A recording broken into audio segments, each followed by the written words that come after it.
بسم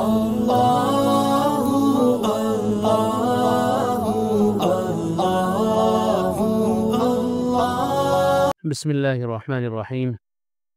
دوزخ سے بچنے کی چند دعائیں۔ اب تک تو جہنم کے دوزخ کے حالات بیان کیے گئے تھے اور بتایا گیا تھا کہ یہ ساری باتیں سننے پڑھنے کے باوجود بھی کتنے لوگ ایسے ہیں کہ جن کے اندر آخرت کی فکر پیدا نہیں ہوتی، وہ اپنی زندگیوں کے اندر کوئی اچھی تبدیلی نہیں لا پاتے۔ تو اس کی وجہ کیا ہے؟ اس کی وجہ یہ بیان کی گئی تھی کہ ایمان کی کمزوری ہے۔ اللہ کی طرف سے بیان کی ہوئی ان باتوں پر پورا یقین نہیں ہے، جیسا ایمان ہونا چاہیے تھا، جیسا یقین کامل ہونا چاہیے تھا، وہ نہیں ہے۔ اس کی وجہ سے یہ باتیں سنتے بھی رہتے ہیں، پڑھتے بھی رہتے ہیں، لیکن پھر بھی ہماری زندگیوں کے اندر کوئی ایسی خاصی تبدیلی نظر نہیں آتی کہ جو آنی چاہیے۔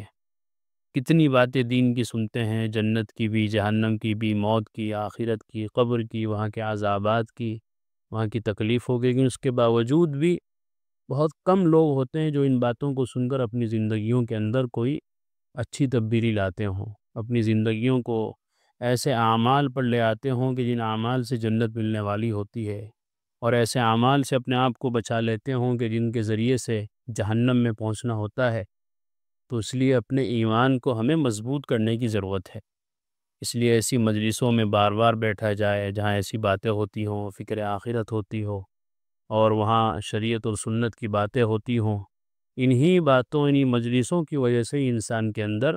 ایمانی زیادتی پیدا ہوتی ہے، ورنہ ایمان کی زیادتی کوئی ایسی چیز نہیں ہے کہ جو کسی دکان پر مل جائے، پیسے سے مل جائے، منصب عہدے سے مل جائے۔ حضرات صحابہ کا جو ایمان بنا تھا وہ اسی وجہ سے کہ وہ ہر وقت نبی اکرم صلی اللہ علیہ وسلم کی صحبت میں بیٹھے رہتے تھے اور آپ سے آخرت کی باتیں سنتے تھے، جنت کی، دوزخ کی، قبر کی، حشر کی باتیں سنتے تھے۔ اور خود قرآن بھی کہتا ہے کہ جب قرآن کی آیتیں ان کے سامنے پڑھی جاتی تھی تو ان کا ایمان زیادہ ہوتا تھا، ان کا ایمان اور پختہ ہوتا جاتا تھا۔ تو آج ہمیں بھی اسی طرح قرآن کریم کو پڑھنے کی ضرورت ہے کہ جس طرح حضرات صحابہ نے پڑھا تھا، سنا تھا، سمجھا تھا، کہ جس کی وجہ سے ان کے ایمان اتنے مضبوط ہو چکے تھے کہ پہاڑ اپنی جگہ سے ہل سکتے تھے، لیکن ان کا ایمان اپنی جگہ سے ڈگمگا نہیں سکتا تھا۔ حضرت علی رضی اللہ تعالیٰ عنہ کے بارے میں کل آیا تھا، وہ فرماتے تھے کہ اگر میرے سامنے جنت اور جہنم دونوں کو رکھ دیے جائے تب بھی میرے ایمان میں ذرہ برابر اضافہ نہیں ہوگا۔ ایمان بالغیب ان کا اتنا مضبوط تھا کہ دیکھنے کے بعد ان کے ایمان میں اضافہ نہیں ہو سکتا تھا۔ اللہ کے نبی نے جو فرما دیا، اللہ نے جو فرما دیا، بن دیکھے، اور اس پر ایسا ایمان لائے کہ ان کا ایمان اتنا مضبوط ہو گیا تھا کہ وہ فرمایا کرتے تھے کہ اگر میں جنت و جہنم کو اپنی آنکھ سے بھی دیکھ لوں تو میرے ایمان میں اضافہ نہیں ہوگا، پہلے ہی ہو چکا ہے۔ تو آج ہمیں بھی اللہ اس کے رسول کی باتوں پر ایسے ہی ایمان لانے کی ضرورت ہے، ایسے ان کو سچا جاننا، ماننے کی ضرورت ہے، تب جا کر یہ ایمانی کیفیت پیدا ہوتی ہے۔ کل بھی اس بات کا شکوہ کیا گیا تھا کہ کتنے لوگ ایسے ہیں جن کو پتہ ہے کہ بھئی روزہ چھوڑنے کا یہ گناہ ہے، نماز چھوڑنے کا یہ گناہ ہے، اور حرام کھانے کا یہ گناہ ہے، بے پردہ پھرنے کا یہ گناہ ہے، اور دوسری جو غلط کاریاں ہیں، گناہ کے کام ہیں، ان کی یہ سزائیں ہیں، سب کو معلوم ہے، پتہ بھی ہے، سنتے بھی رہتے ہیں، لیکن اس کی کیا وجہ ہے کہ پھر وہ ان چیزوں میں کوتاہی کر رہے ہیں۔ جب ایک دفعہ سن لیا نماز چھوڑنے کا یہ وبال ہے تو پھر نماز چھوڑنے کی کیسے ہمت ہوتی ہے؟ جب ایک دفعہ سن لیا کہ روزہ چھوڑنے کا گناہ یہ ہے تو پھر روزہ چھوڑنے کی ہمت کیسے ہوتی ہے؟ وہ اسی لیے ہوتی ہے کہ وہ ایمان نہیں ہے، ویسا ایمان نہیں ہے جو ایمان ہمیں برے کاموں سے بچا لے، ایسا ایمان نہیں ہے جو ہمیں نیک اعمال پر کھڑا کر دے۔ تو اس لیے ایمان کا مذاکرہ ہوتا رہنا چاہیے، ایمان کی تجدید ہوتی رہنی چاہیے، اور اس کا بہترین علاج اس زمانے کے اندر ایسی مجلسیں ہیں کہ جہاں یہ سب باتیں ہوتی ہو، ورنہ آج کل کی مجلسوں کے حال بڑے برے ہیں، جہاں بیٹھو بس ہر آدمی کو اپنی فکر ہے، اپنے گھر والوں کی، دوست و اقارب کی، دنیا کے کاروبار کی، کام کاج کی، ہر آدمی اسی میں الجھا ہوا ہے۔ اللہ ماشاءاللہ کہیں کچھ ایسی مجلسیں ہوں گی کہ جہاں اللہ کی باتیں ہوں، دین کی باتیں ہوں، آخرت کی فکر ہوتی ہوں۔ ایسی ہی مجلسوں سے دین میں ترقی ہوتی ہے، اعمال میں ترقی ہوتی ہے، ایمان میں اضافہ ہوتا ہے۔ تو یہاں پر اب آخر میں دوزخ سے بچنے کی چند دعائیں بتائی گئی ہیں کہ آدمی اعمال بھی کریں دوزخ سے بچنے کے، اور اس کے ساتھ ساتھ اللہ سے دعائیں بھی کریں۔ حضرت ابن عباس رضی اللہ عنہ فرماتے ہیں کہ نبی اکرم صلی اللہ علیہ وسلم جس طرح صحابہ کو قرآن کی سورت سکھاتے تھے، اسی طرح یہ دعا بھی سکھاتے تھے اللہم انی اعوذ بک من عذاب جہنم واعوذ بک من عذاب القبر واعوذ بک من فتنة المسیح الدجال واعوذ بک من فتنة المحیا والممات۔ یہ دعا بھی اللہ کے نبی اتنے ہی اہتمام سے سکھاتے تھے جس اہتمام کے ساتھ قرآن کی کوئی سورت صحابہ کو سکھاتے تھے، کیونکہ اس دعا کے اندر جہنم کے عذاب سے پناہ چاہی گئی ہے، قبر کے عذاب سے پناہ چاہی گئی ہے، ایسے ہی دجال کے فتنے سے پناہ چاہی گئی ہے، اور ایسے ہی زندگی یعنی حیات اور حیات کے بعد پھر ممات، زندگی دنیا اور آخرت کے جو فتنے ہیں ان سب سے اس دعا کے اندر پناہ چاہی گئی ہے۔ تو یہ بڑی اہم اور قیمتی دعا ہے۔ حضرت انس رضی اللہ تعالیٰ عنہ فرماتے ہیں کہ رسول اللہ صلی اللہ علیہ وسلم اکثر یہ دعا فرمایا کرتے تھے، ربنا آتنا فی الدنیا حسنہ وفی الآخرۃ حسنہ وقنا عذاب النار۔ اس میں بھی ہے وقنا عذاب النار، جہنم کے عذاب سے بچنے کی دعا کی گئی ہے، تو اس لیے ہمیں بھی ان دعاؤں کے اہتمام کی ضرورت ہے، کام بھی کریں بچنے والے، اور کام کرنے کے ساتھ ساتھ اللہ سے دعائیں بھی کریں۔ حضرت رسول اکرم صلی اللہ علیہ وسلم نے ایک صحابی مسلم جن کا نام ہے رضی اللہ عنہ کو بتلایا تھا کہ مغرب کی نماز سے فارغ ہو کر کسی سے بات کرنے سے پہلے 7 مرتبہ اللہم اجرنی من النار، اللہم اجرنی من النار کہا کرو۔ اگر اس کو کہہ لو گے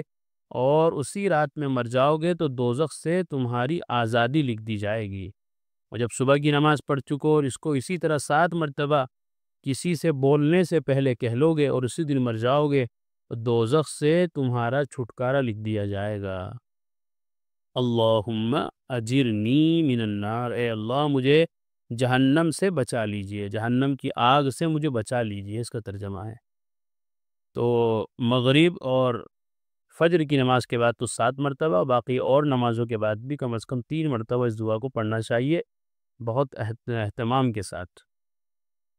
رسول اکرم صلی اللہ علیہ وسلم نے فرمایا جو شخص 3 مرتبہ اللہ سے جنت کا سوال کرے تو جنت اس کے لیے خدا سے دعا کرتی ہے کہ اللہم ادخلہ الجنت، اے اللہ اس کو جنت میں داخل کر دے، اور جو شخص 3 مرتبہ دوزخ سے پناہ چاہے تو دوزخ اس کے لیے خدا سے دعا کرتی ہے کہ اللہم اجرہ من النار، اے اللہ اس کو دوزخ سے بچا لے۔ اس لیے ہمیں بھی اللہ سے جنت مانگنی ہے اور جہنم سے پناہ چاہنی ہے۔ اس کا فائدہ یہ ہے کہ اللہ تعالیٰ جنت عطا فرمائیں گے، اور خود جنت بھی یہ چاہتی ہے کہ جو آدمی جنت میں جانا چاہے اس کے لیے دعا کرے، تو وہ اللہ سے سوال کرتی ہے، اللہ سے دعا کرتی ہے کہ بندہ جنت میں جانا چاہ رہا ہے تو آپ اس کو جنت میں داخل فرما دیجئے۔ کوئی جہنم سے اگر پناہ چاہ رہا ہے تو جہنم خود اللہ سے دعا کرتی ہے کہ اللہ یہ جہنم سے بچنا چاہ رہا ہے تو آپ اس کو بچا لیجئے۔ تو کسی بھی نوعیت سے کوئی گھاٹا نہیں ہے، فائدہ ہی فائدہ ہے کہ آدمی کام بھی کرتا رہے اور اس کے ساتھ ساتھ دعاؤں کا بھی اہتمام کرتا رہے، کہ انشاءاللہ اسی سے پھر آسانی ہوگی۔ آخر میں کہتے ہیں اب اس رسالے کو ختم کرتا ہوں، عبرت کی آنکھ والوں کے لیے تھوڑا بھی بہت ہے، اور غافلوں کے لیے بڑے بڑے دفتر بھی کچھ نہیں۔ جو اپنے آپ کو سنوارنا چاہتے ہیں، سدھارنا چاہتے ہیں، جو اپنی اصلاح کرنا چاہتے ہیں، ان کے لیے یہ چھوٹا سا رسالہ کافی ہے عبرت حاصل کرنے کے لیے۔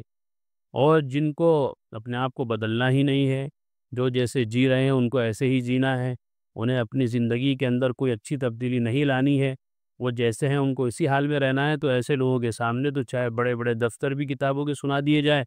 تب بھی ان کے سر پر جوں رینگنے والی نہیں ہے، ان کی صحت پر کوئی اثر پڑنے والا نہیں ہے۔ اس لیے وہ لوگ جو چاہتے ہیں، وہ چاہتے تو سب ہیں، لیکن سچی طلب کے ساتھ اور کڑھن کے ساتھ، طلب کے ساتھ جو چاہتے ہیں کہ ہمیں جنت مل جائے، جہنم سے ہم بچ جائے، تو یہ مختصر سی باتیں جو بیان کی گئی ہیں اس رسالے کے اندر، یہ ایسے آدمی کے لیے کافی ہے اس کی زندگی کے اندر اچھی تبدیلی لانے کے لیے۔ اللہ تعالی ہم سب کی بھی زندگیوں کے اندر بہترین تبدیلی پیدا فرمائے اور ہمیں جنت الفردوس نصیب فرمائے، جہنم سے ہم سب کی حفاظت فرمائے۔ قرآن کریم میں اللہ تعالیٰ فرماتے ہیں الا بذکر اللہ تطمئن القلوب، کہ سن لو، اچھے سے سمجھ لو، اللہ تعالیٰ کے ذکر ہی سے دلوں کو اطمینان نصیب ہوتا ہے۔ یعنی اللہ تعالیٰ کے جو انعامات و احسانات و اس کی نوازشیں ہم پر ہیں، اگر ہم ان کو یاد کریں گے تو ہمارے بے قرار دل کو قرار آ جائے گا، سکون مل جائے گا۔ اگر ہم چاہتے ہیں کہ ہمارے دلوں میں سکون آئے، اطمینان نصیب ہو، تو اس کا ایک واحد علاج اور ایک بہترین دوا یہ ہے کہ ہم فوراً اللہ کے ذکر میں مشغول ہو جائیں۔